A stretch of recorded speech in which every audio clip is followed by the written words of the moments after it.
Hi, this is Shotgun Tom Kelly, and now that I have your attention, you wanted to be close to him in the dugout during his impressive 15-year Major League career because he was always watching, listening, and looking for an edge. Now, Kurt Bevacqua brings that edge to Dirty Kurt's Dugout, where you can listen, watch, and be a part of the most honest, informative baseball show available today. Now, here's Kurt. Well, good afternoon, everybody. Welcome to Dirty Kurt's Dugout. Can't wait to get the Garvey on today, but let me throw this line score out at you from Peoria, where I'm sure all Padre fans are a little concerned about the Padres' 1-4 start. There's some things to be happy about today. Mackenzie Gore makes his second start, goes 3 innings, punches out 5, only gives up 1 run. He's followed in the rotation by Dinelson Lamet, who follows it up with 2 perfect innings and a few strikeouts. These guys are throwing the baseball. Pierce Johnson follows it up with zeros. You got to love it. And you got to love Terrence Morgan. Welcome, everybody, to the Dirty Kurt's Dugout. I'd like to thank Hacienda Casablanca, Cindy and Tony, for your continued support. 700 North Johnson out in El Cajon. If you love Mexican food and you love a sports-oriented type of background, I'm not saying it's a sports bar. If Cindy and Tony want to term it that, it's okay with me. But I look at more as authentic Mexican food, and it is fabulous. And I know my roomie likes my former roomie. We don't room together anymore, folks. Steve Garvey's joining us today from the beautiful desert out in Palm Springs, California. Garv, welcome. How are you? Hey, Kurt. How are you? I'm doing fine. Now, wait, just before we start, I did Steve Sachs in the Morning podcast last week. And today I received a beautiful box of gourmet chocolate strawberries.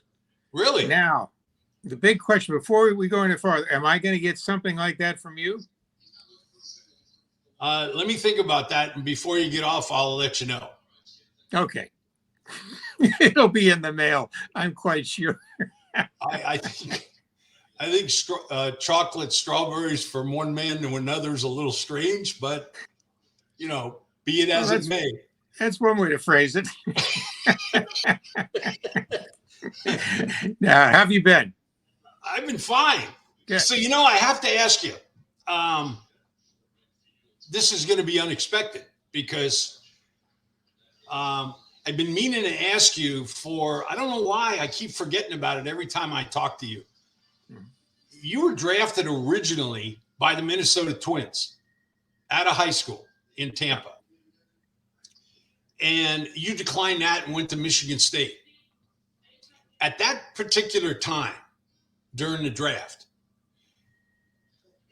did you have to go to school for 3 years or only 2 like you did? And you signed with the Dodgers after your second year? Yeah, that's a great question. I was the first pick in the 3rd round, of course, by Minnesota. But really, I had played 2 sports in high school, football and baseball. Wanted to, unless, it was the right team and the right amount of money, I think Minnesota offered me like 11, 12,000, something like that. But I really wanted to go to college and play 2 sports. And it was just the beginning of kind of single sports specializing. So I had about 20 offers: Florida football, Florida State baseball, Miami baseball, Auburn football, Kansas, football, things like that. So, but I wanted to play 2 sports. And my pitching coach in high school had played for Danny Litweiler, who was at Florida State, legendary coach. And my sophomore year in high school, he moved to Michigan State to take over the head coaching job there. But he had his disciples all throughout Florida. So our pitching coach calls him up and says, "Hey, we got this kid here. He's going to go pretty high in the draft, but I think you might have a chance at him because he really wants to go to college and play two sports." And that was really during a heyday of Michigan State football too, with Duffy Daugherty as the head coach, and they had been national champions in '65, and the year before they were highly ranked. So he called up Danny, who had been an all-star outfielder for the Cardinals, first outfielder, by the way, to go a whole season without an error, and a very innovative coach. And he said, "We might have a chance at this kid, but you got to act soon." I think it was about 10 days away from the national letter of commit day. And my dad, who drove a bus to a Greyhound. There was an airline strike, so Mom and I took the bus up about 26 hours to Lansing, and got to the campus, checked in at the school hotel. It's a great hotel and restaurant school. And about 2 o'clock, Danny picked us up on a tour of the campus, and we went to the great field house. Every school has a field house with their trophies and national championship banners and all that stuff. And he's showing me all this in the grand entry. And all of a sudden, Duffy Daugherty comes around the corner, and he said, "Danny, is this the boy from Florida you're talking about?" And Mr. Litweiler says, "Yeah, Duffy, it is." And Duffy looks at me, he says, "Son," he said, "if you want to come here and play two sports, you come and play two sports. We want you here." And he said, "By the way, we got 23,000 co-eds, so I guarantee you a date on Friday night." The old Irishman. At which time, and Millie, my mom was a pretty toughie. She goes, "Mr. Daugherty, Steve's going to school for an education and to play sports and not to get dates on Friday night." And all of a sudden, everybody stiffened up. He goes, "What's your name? Millie? Okay, Millie, let's talk." And he took her by the arm and took her around. And, we just loved the campus, a great traditional Midwest campus. And Duffy was charming. Danny was a great choice. He had turned out a lot of professional guys. But again, that's a great story of how I got to Michigan State. And you're right. At that time, you could sign professionally after 2 years.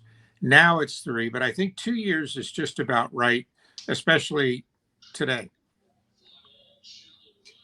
I didn't know that. I didn't know that rule was changed after. Yeah. When did they implement the 3-year rule?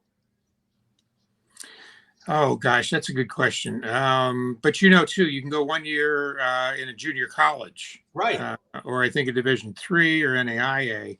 But I think that was probably within the last 15 to 20 years. But the economics of the game dictate that you get into the professional ranks as soon as possible, so that if you do make it, you eventually have a chance to get 2 good-sized contracts out of it. 3 years, then they almost let you go 4 years because then they have the advantage in signing you. But coming out of Michigan State that sophomore year, and arguably it was the greatest draft in history. The Dodgers in that single draft had drafted myself, Bill Buckner, Bobby Valentine, Tom Paciorek, Davey Lopes, Ron Say, a guy by the name of Sandy Vance out of Stanford. I think Charlie Huff too. So we had 8 guys out of that draft that ended up playing over 10 years in the majors, which was phenomenal. Charlie Huff and I competed against each other in high school. Before we get to how easy the game was for you when you first signed, and thanks for that clarification on 2 and 3 year thing. I want to say hello to people that are taking part in our broadcast. Rich Perez, who's a great broadcaster in his own right, wants to know what you think about your Hall of Fame chances now that Gil Hodges is in. It seems like you're a shoe-in. We've got Terrence Morgan that's on the line, and Owen Shaw, who lives out near you, Garv. And I want to welcome everybody. I want to welcome Steve. Welcome to Dirty Kurt's Dugout. And I've never talked to you too much about the Hall of Fame because if it was me in your shoes, it'd be a sore subject. But being that Rich brought it up, I feel okay to pass it on. What do you think of what's going on and your chances now that Gil got in? Well, Kurt, you know me very well. I'm patient to a fault. I put things in perspective. Over the years, in doing, TV and radio shows, inevitably the subject comes up, and like Mike and Mad Dog back in New York, I did that show one time, and they asked me the question. Then they went to their computer and they started looking at some of the statistics of my career, and we ended up doing 45 minutes on why I should be in the Hall of Fame. And I said, clearly, my career is a body of work. It's not 3,000 hits. It's not 500 home runs. But if you look at it, 18 and a half years, 294, almost 295, 272 home runs. But then you start to look at the intangibles, 10 All-Star games, won all those, went to 5 World Series, world champion in 81. You won 10, excuse me. You won every All-Star game you participated in? Yeah. Wow. And I think, and I've been told by some of the sabermetrics guys, that I have the greatest All-Star career, because not only the 10 games, 10 wins, but OPS and little things that, that are measured by metrics. I had the first guy to go hit for the cycle in the shortest amount of games. It was previously all these things. But if you look at average and you look at OPS and things like that, arguably the greatest career there. So take a lot of pride in that. But the consecutive game streak, which was another source of pride for me, that really, I think, kind of paraphrased my commitment to the game, passion for it. 1,207 games, 7.5 years, National League record, 4th all time. So that you've got to, when I talk about a body of work, you have to look at a lot of things, and not just the traditional numbers of, say, for instance, 200 wins and so many strikeouts and so forth. So I might be on the ballot more than any guy in history, except for maybe Gil. But this year, I thought it was great that he was finally inducted. I can see some loosening up of those two categories. His category is prior to mine. Mine is the expansion era from 70 to 90. As you know, it's no longer the body of writers voting. It's 16 individuals from different branches of the game, from, yes, some Hall of Famers, but 2 sabermetrics, I think, individuals, the press, some general managers, and so forth. So it takes the right mix. That there sometimes there seem to be theme players that are driven by a portion of the voters. But I'd like to think that if the voters just did their homework, then they could see my career and how blessed I was. And, starting at the age of 7 as a bat boy for the Brooklyn Dodgers and in spring training in Tampa, with Dad driving the bus for Greyhound. And it's been 65 years of a relationship I've had in the game, and I'm very proud of it. Well, I wore this hat for you today because of that. I noticed. so you go, because you're not going to catch me dead in an LA hat. No, we know that. Yeah. Okay. Tommy's yelling at you from heaven, I think, right now, too. Get that hat off, Bevacqua. Yeah. God rest his soul. So Garv's not going to say it, folks, but him not having a plaque in Cooperstown sucks. That's all there is to it. Thank you. I'll say it right now. Him and I have never had a conversation about it before. Rich, I appreciate you you bringing it up. Wow. My beautiful daughter's even on today saying hi to us, Garv. Oh, great. Speaking of beautiful daughters, how's yours doing? Good. Olivia, who's anchor at WABC 7 in Washington, D.C., got engaged about 5-6 weeks ago. So, she broke a lot of hearts. Yeah, Lloyd. Well, she was dating a lovely young man for 10 years who went to school with her at Palm Desert High here and played with my Ryan. He's been in the Rockies organization. He actually, his mother is Jewish, so he was able to play for the Israeli team in the World Baseball Tournament and then in the Olympics last summer. So we're pretty proud of him there. But, went wedding dress shopping last Friday, and Those Oh. wedding dresses are heavy. I think I got a little bursitis in my hands from carrying them around. So not half as much as they're going to cost, I'm quite sure.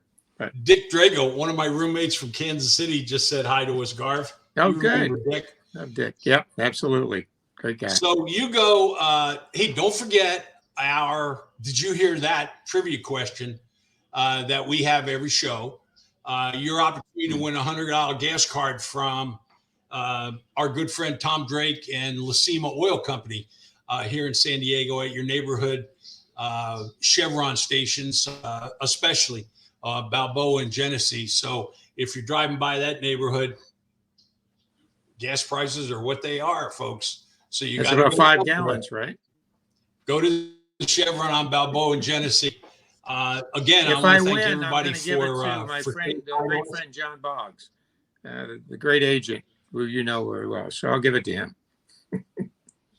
Perfect. So you sign out of Michigan State after 2 years, which is pretty good. You go to rookie ball and hit 338. You go to double A and hit 373. You go up, you get called up to the big leagues in September and you hit 333. Short amount of time, but still, it's 333 in the big leagues. You go back to AAA the following year, hit 319. You must think the game's pretty easy at this point. Well, and you're hitting home runs too.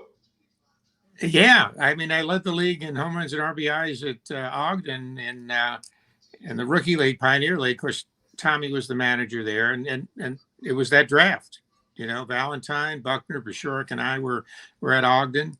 And the second year, Albuquerque was in the Texas League then. Del Crandall was a manager, wonderful man. And I got there. It was, in my contract, I had that I would, during Easter break, go to spring training. It was usually 2 weeks. Come back and finish spring turn, and then join whatever team the Dodgers wanted. So it happened to be Albuquerque Texas League, and you know what the Texas League is like and how the ball jumps there. So got off to a great start there. The previous old stadium in Albuquerque was brand new, and boy, the ball jumped there. So you know, and you know, I was a contact hitter, so I'd get a little backspin to right and go out, and the ball would go pretty hard on that baked brick infield it have. So, but again, played in an organization that really worked very hard on fundamentals, teaching us, especially on offense. Defense, I mean, we drilled and drilled and drilled, but on offense, hitting the ball where it's pitched. And you remember, we all stayed closed, and that way we could cover the outside. You know, we didn't give it away. Take the inside, use your hands inside, situational ball, hit behind the runner, guy on third, less than 2 out, drop your hands, get a fly ball to get him in. I think a couple of years in the majors, I led the majors in ground out RBIs, which people didn't realize. They just thought, well, you know, I wasn't very fast, but I was doing that on a purpose, hitting the ball the right side, getting the run in, sacrificing myself. Which when I see that now, and I know when you see it, you kind of nod and go, that guy gets it. He understands what the game's all about. So, yes, those 200 games I played in the minor leagues positioned me to go up with a major league team in the early 70s that wasn't really good, but it was a good time to be a young player in the organization and get a chance to play. You guys are reading my mind that are watching the show right now. Rich Perez. Rich is a great podcast and radio host in his own right. He's asking me to ask you a question that we're going to get to in a minute because it's on my list, Rich. So I will ask Arv. So you spent 14 years with one organization, and all of a sudden you're traveling 90 miles down the freeway as a free agent with the San Diego Padres. Let's leave the thrill of having me as a teammate out of the equation. But what was that like, leaving the Los Angeles Dodgers after all those years and coming down to San Diego? Well, first of all, you must have been on your tippy toes there because there's no way you're that much taller than me. Absolutely not. You did that, didn't you? You'd stand next to me, get on your tiptoes, and you know. Not only that, but there's pretty good comparison about the size of the forearms too, which I'm very proud of. Oh, really? Yeah. Yes. Yeah. I used to glue fake hair on your forearms to try to keep up with me. Crazy, crazy. Oh man. So yeah, I have the 6-year contract that ends the end of the '82 season, and I didn't think it was going to be that much of a problem to re-sign. History, bat boy to Dodger, 14 years, and the Dodgers played hardball, and ultimately, you know, I wanted 5 years in parity, which would have been about $1.4 million in that time, same as Brett Schmidt and those guys. And very disappointed. Jerry Kapstein was my agent. And it finally got down to the last 30 minutes on, I think, November 15th, and about 8:30, because at 12 o'clock at that date, at that night, East Coast time, you had to sign. If you didn't sign, remember this was early in free agency, you would become a free agent, and you couldn't re-sign with a former club, which was archaic. And 5 teams would have the opportunity to kind of draft you and negotiate with you. So we couldn't come to an agreement. Big press conference afterwards. You know, obviously emotional all those years there, but you know, being pragmatic, I understood that if it didn't work out, I had to do what was best for my family. Then I would choose the team that I thought would have the best opportunity to win, the best support. You know, you need it financially too, and a place I could spend the next 5 years and embrace that town and the team. So I went to San Francisco. You know, who wants to play a candlestick? You know, 81 games. Although Bob Lurie, the owner, was a fabulous guy. Went on to Chicago. Negotiated, could have swore I was going to be a Cub, and all of a sudden, in the 11th hour, the president jumped in. I guess he thought he wasn't getting much exposure, and kind of put a cog in the negotiations. And Jerry said, "Well, we've got to go to New York and meet with George Steinbrenner the next day." So we said, "Let's get back to you." Went to New York. George said, "You know, I've got 3 guys in the American League. I'm targeting free agency. I wish I could sign Steve, but I'll, you know, pump up my offer in the press and help you there." So I said, "Okay." Went to Houston. Really no interest in playing in the Astrodome, and then end up in San Diego. And once we got there, Ballard Smith greeted us, and of course Ray Kroc was the owner, and we talked for a little bit. And he said, "Steve, Ray would like to meet with you tomorrow, just you and him." I said, "Great." So the next day around noon, I went to Mr. Kroc's home up on the cliff there in La Jolla. You could look north and see LA, and you could look south and see Mexico. And they ushered me in. He had a huge den living room, big desk. And he said, "Stevie, sit down." So I sat down, and in this desk, it looked like monitors. And he was touching this one and that one, and he was asking me a few questions. He had remember his little golf hat he always had on? Oh, And yeah. he says, "Yeah, Stevie, I really want you here." And he'd tap this one. I said, "Mr. Kroc, what are you doing?" He said, "Oh, I'm checking on the stores. Well, I eventually found out that these monitors were same store sales in different sections of the country and world. And he was way ahead of his time in using the cloud and computers. So, and I said, "Well, yes, sir. You know, we always want to be wanted." He says, "I know what you can do on the field." He said, "But I think you can really help change the mood and the culture of this city, and maybe show them what a winner looks like." And I said, "Well, yes, sir. I'd love to do that." And he said, "I only have one problem." And I said, "What's that, sir?" He says, "I can only pay you in Big Macs and French fries."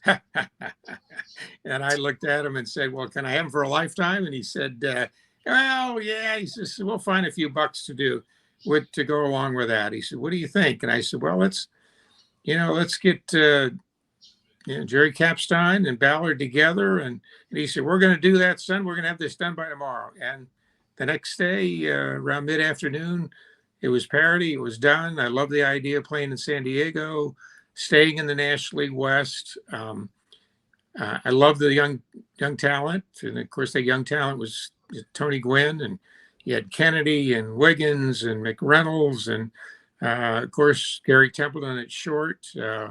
So it had the makings, what I thought of a real championship team, and ended up signing the next day. I'm a little disappointed you didn't say my name in your little deal here. Hey, before we get to the Dodgers, Dick Drago is asking a question that I want to hear. How in the world did you did Kurt talk you into rooming with him? That's what Dick Drago wants to know. Well, I don't know if this has ever publicly been said, but we have an ongoing suit, defamation suit of you saying that you've roomed with me and you were my best friend over the years. They're waiting for a new justice in the Supreme Court to finally have a quorum. But well, let me just tell everybody listening now that so we had met each other, but nothing very deep. But I knew the type of person you were, and I was looking forward to playing with you, a grinder, a professional, somebody who would play any position, wanted to win always. And we get to spring training, and of course it was like a huge media day that first day, from walking out of the clubhouse to going to the field to doing stretching to whatever it was. And they allowed the cameras on the field, and I'd be doing an interview, and I'd look around, and there was Kurt over my shoulder, and do another interview, and what do you think of Yuma? And oh, it's a garden spot, wonderful, just like Vero Beach. And I'd turn around, and he'd be making faces. He would be you, by the way.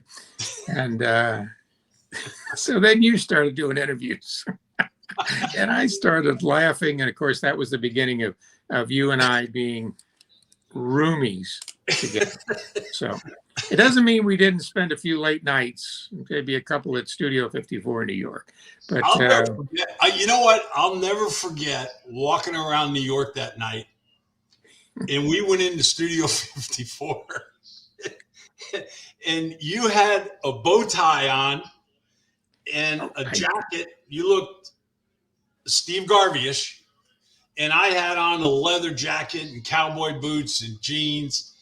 And you look like the Midnight Cowboy is what you look like. This was the best part about this whole thing, was you were carrying with you an Esquire magazine, a Cosmopolitan magazine, and I think, if I'm not mistaken, a Town and Country magazine. And you had carried them around with you through dinner. Yeah. And throughout the course of the evening. Folks, we're not talking about 3 o'clock in the morning here. We're talking about, it might have been midnight, because we just got through with dinner, and we walked right by Studio 54, and bang, there it was. And we went in, and that was fun. If you remember, we had all talked about it. The guys went to dinner. I said, okay, meet me at a certain time. I think it was probably 9:30 or so, maybe 10. And we got there, and there was hardly anybody outside except for the 3 big bouncers, right? And so everybody goes, uh-oh. I said, well, hold on a second. So I went, and 2 guys were there. Hey, Steve, how you doing? I said, great. I said, yeah, you beat us today. I said, we got day game tomorrow. I said, what's going on? They said, well, it's Marvin Gaye's birthday party inside, so it's actually closed. But let me go inside and talk to Marvin and Steve Rubel, who was the owner. And how many guys you got? I said, we got about 70 guys, I think. And so they go in. A few minutes later, they come out. They said, Marvin said, come on in. Love to have you. Steve Rubel said, come in. So we all go in, and the guys are just like, kids in a candy store, right? Because over there was Andy Warhol and Liza Minnelli, the typical group. And the manager comes up to me, and he says, Steve, Mr. Rubel, I'd like you to come up and introduce you to somebody. So I said, okay. So I think if I said to you, you guys have fun, I'll be back in a minute. And I go upstairs, and here's 2 big bouncers, about 6'10" outside the door. And I walk in, and it's like a fog in there. it's like a fog, and there's a kind of a living room and then his office. And I see him, I say, Steve, great to see you guys. Thanks for stopping by. And I'd like to introduce you to Mick. And I go, okay. So he takes me over, and there's Mick Jagger and Jerry Hall on the couch. And obviously they've been smoking a little bit. And I'm thinking to myself, okay, this is it for me. There's going to be a raid, a raid on marijuana or something. Next day in the Post, it's going to be Garvey caught in Studio 54 raid. and Steve says, Mick, this is Steve Garvey, the baseball player. And he looks at me and he nods and he sticks his hand out. And Jerry, and she kind of smiles. And I said, it's great to meet you all. Big fan, Mick, of your music and so forth. Satisfaction, my favorite song of all time. And I said, Steve, I'm going to go take care of the guys. And so he says, great. He said, thanks so much. So I literally run down those stairs. I didn't even get a chance to see you. I think I might have seen Terry Kennedy. I said, Terry, you guys have fun. The bill's taken care of. I'll see you guys at Shea Stadium tomorrow. And I remember next day getting to the ballpark, and you've never seen so many guys that look like they were underwater in your whole life. But yeah, I know. I never told you this before. Same thing happened to me the following year with Millie Vanilli. Oh, wow. Nah, yeah. I'm just kidding. I'm kidding. Millie. But, back then, I'm not so sure. I don't even remember you leaving us that night. I remember going upstairs. Yeah. Yeah, you may have been with me. You were never far away from me. I don't. Well, do you remember our shirt? I have to pull that picture out. I have it somewhere where I had some T-shirts made up that says Steve Garvey is my shadow. Right. I know you still have yours. You probably still wear it. I'm quite sure to bed. Yeah, absolutely. Yeah. All right. But before I let you go. Well, that you got to do these things on the road. It was, and you always had a great sense of humor in LA. Jerry Royce, Jay Johnstone, every team needs guys that provide that break from a long 7 or 8 months, and you were great at it. So one of the big reasons I think we won and were consistent over that time. So. It was a fun time. Of course, Steve Garvey with one of the biggest home runs in Padre history against Lee Smith in the 1984 League Championship Series, Game 4, which put us into Game 5. That we completely shocked Wrigley Field in the city of Chicago. But let's go from Chicago to LA right now. There he is. I know I asked you at one time, but I'll get to that later. We've got Freddie Freeman, who just signed with the Dodgers. Mm-hmm. Max Muncy, Trey Turner, and the other Turner at third. What infield is better? Your infield that you played with for 9 consecutive years with you, Lopes, Russell, and Say, or this infield? Well, it's generational, and there are always moving parts. If you just look at the Dodgers over the last of the 6-year run. They've had different pieces, at different positions. At first base, you go Bellinger, you go Muncy, second base, different guys. This is an exceptional infield they have right now. And by the way, there's some other guys that can rotate in. But there will never be an infield that was together or will be together for 8.5 years that accomplished what we accomplished. The number of games together, the winning that we accomplished. A lot of times nowadays people don't really factor in winning. They look at all the other numbers, but they don't say, what was this guy's winning percentage? Like before, like the All-Star game with me, 10-0 in the All-Star game, 5-0 in NLCSs, won the first NLDS, won that one. So take a lot of pride in winning. That group of 4 guys won more than any infield in history, and it'll never be approached because you can't keep 4 guys together now. Not for that long, that's for right, sure. right. I mean, certain guys. I mean, Justin Turner's starting to get a little older now. They're going to spot him. Turner's what, late 20s, Trey. You got some young guys going to rotate in at second. Freddie's probably in the prime of his career, you think, maybe a little over. But to do the things that we accomplished in LA and the longevity, and because the business of the game was different then. Nowadays, like my consecutive game streak, I don't know how anybody will beat that, because they won't let a guy play more than 10 days now before they take him out to do what? Manage his what do they call it now? I'm trying to blank. Manages his use of time, body, and all that stuff. They have so many different phrases and Yeah. terminologies nowadays. But it basically is it's a long, they call it a long season, and they want to make sure that they're rested for October. And this is a game where you got to be a starter. You wanted to play every day, and that was my philosophy. I didn't want to sit out. Well, you're 0 for 4 days or 5. I said, I can't learn on the bench. I need to get up there, and I need to see pitching, and I need to, if I'm 0 for 12 or 15, I need to drop down a butt and get a hit and break the streak. But that's a different philosophy now. So, and remember, when we were in the West, we traveled all the way to Atlanta and Cincinnati in the Western Division. So we travel a lot more in terms of distance than the players do now. Of course, you got interleague play now, but it's just two different generations, two different economies of the game itself.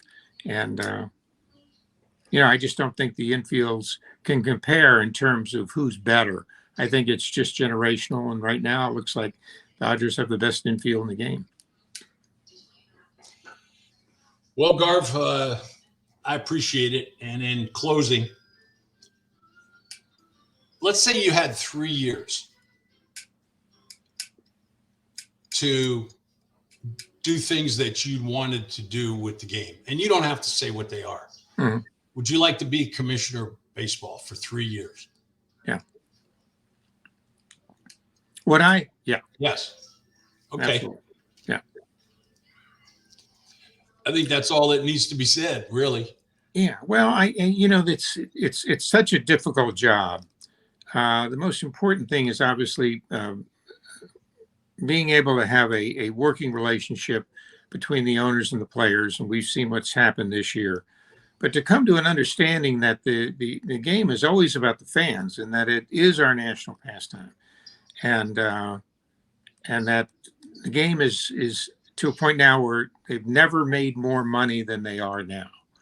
But the problem is you're battling the NFL and the NBA and the NHL and 5 other sports for today's young athlete, and I think we need to continue to grow in our relationship with youth baseball, development of youth baseball, and making it synergistic so that players will want to play baseball and at the highest level, and that there's harmony. You got to create harmony. You can't constantly see divisiveness in a business and not be turned off by it. So I think the paramount job of the commissioner, and it's not easy. And I think going forward after the CBA is finally signed, which I think it is to develop a harmony that's going to be good for the game. And that starts with the fans and filters through families, that when the young boy says, I want to play baseball, the dad and mom say, we're going to do everything we can to help you to do that. And that's what's important. I didn't think about this until just a minute ago, but how did we go being in a 4-day golf tournament and not seeing each other once? I mean, how does that happen? And being at the functions, I saw you on the big screen that there were a couple of them around at one particular time. Yeah. But that was the only time I saw you the whole weekend that we were out there. How does that happen?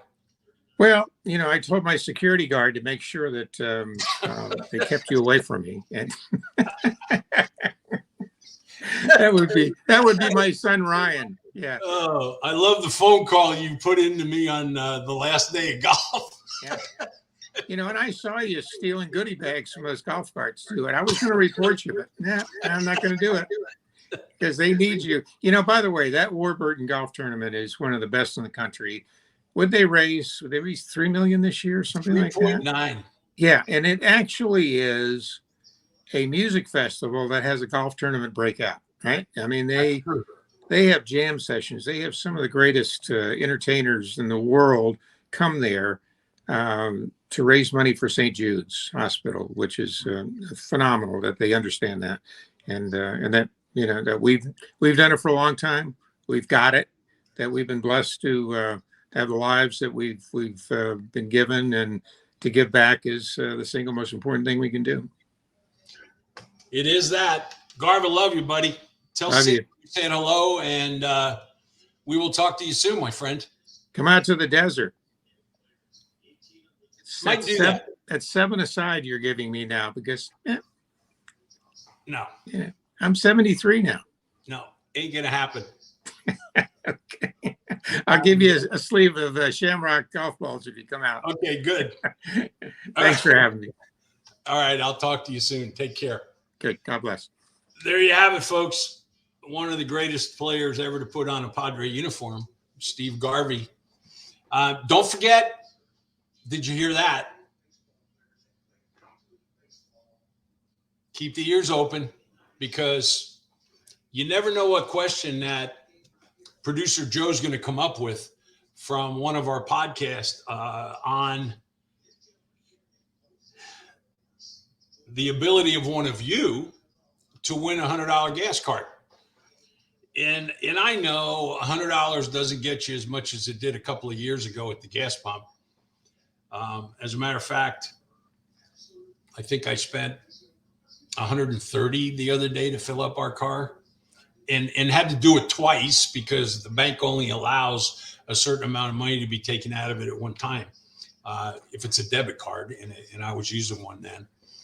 So the thing that didn't come out of Garv talking about the comparison of the ball club that he was on with Lopes, Say, and Russell, in the ball club that's up in LA now with the addition of Freeman, is that the record that they broke in 1981, where they played together for 8.5 consecutive years, was from 1906 to 1910.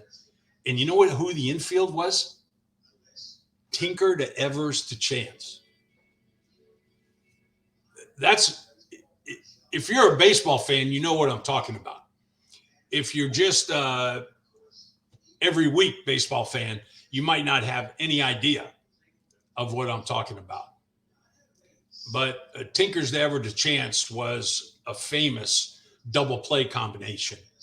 And that was the infield, along with another guy, naturally, that Garvey's Los Angeles Dodgers and his teammates broke the record for. So again, thank you to all of you who joined us today. Got some new listeners and new comments that I love. A lot of former teammates that, I think I'm gonna do a show, and I'm gonna put it out on some of the major league groups on social media and see how many players that we can get involved in the broadcast. I started to put together comments about the final collective bargaining agreement because it's come out, and I'm going to have that for you. And that would be a great time to bring in all the ex-players, along with you that weren't necessarily players, and have your comments, your questions come in. Like Rich wanted to ask Garv about being a commissioner today, and I took the flame away from his question. I'm sorry about that, Rich, but I had already had it on my list. Jim Denny, Terrence Morgan, as usual, joining our broadcast, Dave Andrews, Greg Cole. I appreciate everybody, and my beautiful daughter, Natalie. I appreciate everybody watching. Producer Joe, thank you, as usual. Hacienda Casablanca, 700 North Johnson in El Cajon. Go there if you're hungry. And even if you're not, you can go there if you're a little thirsty. You know what I mean? Mm-hmm. And you know what? We got to schedule a watch party, Joe. Maybe the first televised game of the season or something. Yep, I'm in. Maybe we can talk Cindy and Tony into having us over there like they did last year a couple of times. Absolutely. I'll But I start talking to appreciate him about it. Good. Thank you for making this possible. And thank you to Tom Drake at Lacima Oil for our giveaway. And don't forget, when this podcast is on, you got to pay attention. You can't just put your head back and laugh like I do, especially when I make Garb just shake his head and go like this. Because, I could have gotten into it with him on questions about what he would have done or what he would do different.